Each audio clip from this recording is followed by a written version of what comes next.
Hãy subscribe cho kênh Ghiền Mì Gõ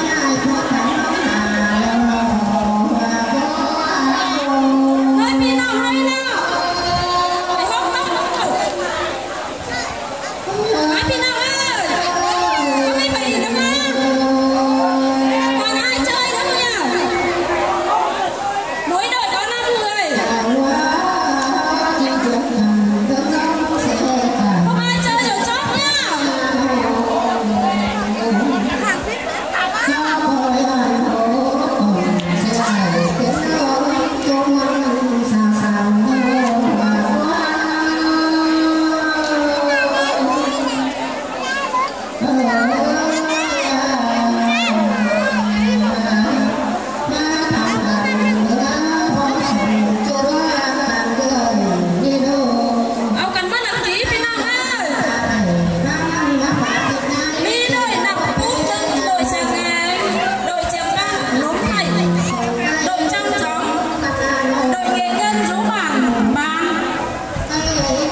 4 chân chó, 5 nhân số bảng vàng, 6 bảng là khoang trường không số má, 7 đội trình cọ bảng ớt.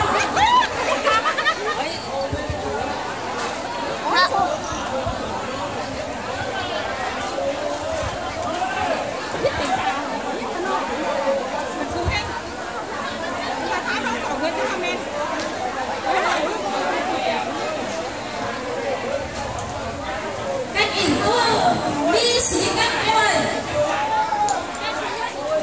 Cách thứ nhất là khấu nôi là bé gì? Nó xấu. Nó ba bé. Bé thôi đuối lưng đầy điểm lưng. Thôi 6 đuối là 6 điểm. Thôi bé hạ đuối là hạ điểm. Nó lô đuối là 7 điểm đó. Đâu là mình có hình mình tưa. Bây giờ phải hình phít là ra của vòng 1. Và phải hình chắc là hình tiếp tầm thở vẫn. Biết mới bên này hạ mới bên này là 7 điểm. Và chắc cái vòng 2.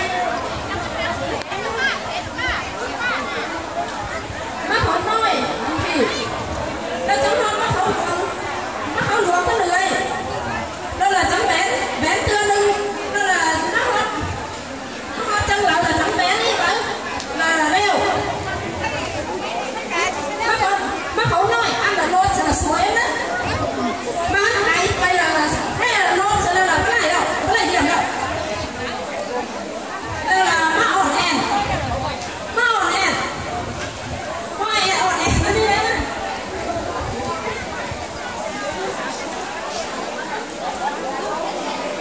Đúng. Đó là mắt than lín. Mắt than lín này là hao hình cho nó mắt than lín này. Hoa cái phi phải là bài hát chân là thác tiếp đi phải sáng in nữa. Biết tao bụng em đó. Mà cái mắt sẽ là lô. Bố là em nó phi thì có tắt lửa, xong có tắt lửa. Mà nó phi nó phải lấy lên.